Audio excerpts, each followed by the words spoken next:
بیت الخلاء ہوتا ہے نا ہمارے گھروں میں، ہم وہاں مستقل ٹھکانہ، کسی نے آج تک اپنے واش روم میں بیڈ رکھ لیا ہو، فریزر رکھ لیا ہو، کپڑوں کی الماری رکھ لی ہو، وہاں پہ ہم جاتے ہیں، جتنی اپنی ضرورت پوری آ جاتے ہیں، پوری کر کے واپس باہر، پھر اپنی کمرے میں، اپنی کاروباری زندگی میں۔ اسی طرح ہم دنیا میں صرف اتنے وقت کے لیے آئے ہیں جتنا ہم فائدہ کریں۔ اصل ٹھکانہ اور اصل گھر ہم سب کا کون سی جگہ ہے؟ جنت ہے انشاءاللہ۔ وَلَا تَقْرَبَا هَٰذِهِ الشَّجَرَةَ، آپ نے اس درخت کے قریب نہیں آنا دونوں نے، ورنہ آپ دونوں اللہ کے حکم کو چھوڑنے والے ہو جائیں گے۔ یہ بات اب نبی کی ہو رہی ہے، الفاظ بھی بڑے محتاط ہونے چاہیے، کیونکہ حضرت آدم علیہ السلام کی یہ غلطی اجتہادی خطا تھی۔ یہ ایسا معاملہ نہیں جیسے ہم غلطیاں کرتے ہیں، یہ اجتہادی خطا تھی۔ وہ سمجھے کہ اللہ نے صرف اس درخت سے منع کیا ہے، انہوں نے اس سے نہ کھایا، اس نو جیسے دوسرے سے کھا، تو لہٰذا اس میں الفاظ کی احتیاط کرنی چاہیے۔ اب کیا ہوا؟ فَأَضَلَّهُمَا الشَّيْطَانُ، بس پھسلا دیا، ڈگمگا دیا شیطان نے ان دونوں کو اس سے، فَأَخْرَجَهُمَا مِمَّا كَانَ فِيهِ، اب اس درخت کے کھانے کے سبب اللہ تعالیٰ نے ان دونوں کو اور شیطان نے ان دونوں کو جہاں پر وہ تھے ان سے نکال دیا۔ اب یہاں پر بھی ہمارے ساتھ کون دشمنی کر رہا ہے؟ دنیا میں بھی، وہاں پر بھی، ہر جگہ ہمارا دشمن اول وہ ہے شیطان۔ ہمیں ہر وقت اپنا محاسبہ کر کے اس سے پناہ مانگنی چاہیے۔ وَقُلْنَا اهْبِطُوا، اللہ فرماتے ہیں چلو جی، ہم نے کہا اتر جاؤ، اب تم جنت میں نہیں ٹھہر سکتے۔ بَعْضُكُمْ لِبَعْضٍ عَدُوٌّ، اب تمہارے بعض کے کیا ہوں گے؟ دشمن۔ اب زمین پہ جاؤ گے، اب تمہارا سلسلہ چلے گا، عداوتوں کا بھی، دشمنیوں کا بھی، آگے بڑھنے کا بھی، مقابلے بازی بھی ہوگی، سب کچھ ہوگا۔ وَلَكُمْ فِي الْأَرْضِ مُسْتَقَرٌّ وَمَتَاعٌ إِلَىٰ حِينٍ، اور تمہارے لیے زمین میں ٹھکانہ ہے اور سامان ہے ایک وقت معین تک، یعنی تم نے یہاں پہ رہنا ہے، اللہ نے تمہاری زندگی کا ایک وقت مقرر کر دیا۔ یہ اتر گئے دونوں، جہاں کہیں بھی اترے اللہ بہتر جانے۔ اب یہاں پر بھی ہم نماز روزے کے پابند ہونا ہو، ہمیں اس بات کی بڑی فکر ہوتی ہے کہ آدم علیہ السلام دنیا میں کہاں اترے، ہوا کہاں پہ اترے، یہاں بھی اترے، بس زمین پہ اترے ہیں۔ مفسرین نے یا اہل علم نے یہ رائے بیان کی ہے کہ حضرت حوا اتری ہیں جدہ میں اور حضرت آدم اترے ہیں یہ سری لنکا کے کسی جزیرے میں۔ یہ بحث قرآن کی نہیں ہے، یہ ہماری ضرورت نہیں ہے۔ صحابہ کہف کا کتا کالا ہو سفید ہو، یہ ہماری ضرورت نہیں ہے۔ ہماری ضرورت ہے اللہ کی بندگی کرنا، نماز کی صورت میں، روزے، زکوٰۃ، حج کی صورت میں اللہ توفیق اگر دے دے، حقوق العباد کو پورا کرنا۔ ہم ان باتوں میں پڑھ کے خام خواہ اپنی صلاحیتوں کو ضائع کریں۔ اب کیا ہوا جی؟ پریشان تھے دونوں جب زمین میں اتارے گئے۔ فَتَلَقَّىٰ آدَمُ مِن رَبِّهِ، بس اللہ تعالیٰ نے پریشانی میں اب کیا کریں؟ اللہ تعالیٰ نے حضرت آدم علیہ السلام کو چند کلمات سکھلا دیے۔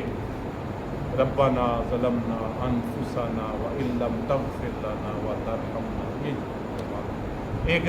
ایک روایت اس طرح بھی بیان کی گئی ہے کہ جب حضرت آدم علیہ السلام یہ اجتہادی خطا کر بیٹھے، انہوں نے اپنا سر عرش کی طرف اٹھایا تو وہاں عرش پہ لکھا پایا لا الہ الا اللہ محمد۔ اپنے ان کلمات کے ساتھ نبی کریم صلی اللہ علیہ وسلم کو بھی ایک واسطہ بنا لیا۔ اللہ رب العزت باوجود جانتے ہوئے پوچھا کہ آدم یہ تو نے کہاں سے سیکھا؟ کہا جب میں نے آپ کے عرش پہ دیکھا تو یہ کلمہ لکھا ہوا پایا تو میرے دل میں یہ بات آئی کہ اتنی بڑی شخصیت کا نام یہاں پہ لکھا ہے، یقیناً ان کا نام لوں گا تو کچھ رعایت ہو جائے گی۔ تو اللہ رب العزت نے ارشاد فرمایا یہ نبیوں کے امام بھی ہیں اور آخری نبی۔ تو پھر وہ توبہ کے کلمات کہتے رہے۔ ایک روایت میں ہے حضرت آدم علیہ السلام اتنا روئے کہ اگر سارے انسانوں کے رونے کے آنسو ایک طرف ہوں آدم علیہ السلام کے تب بھی آنسو کی مقدار زیادہ ہو۔ یہ فرق ہے شیطان میں اور انسان۔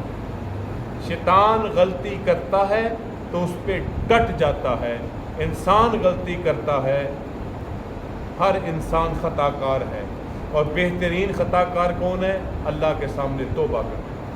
ہم انسان ہیں، خطا کار ہیں، خطاؤں کے پتلے ہیں۔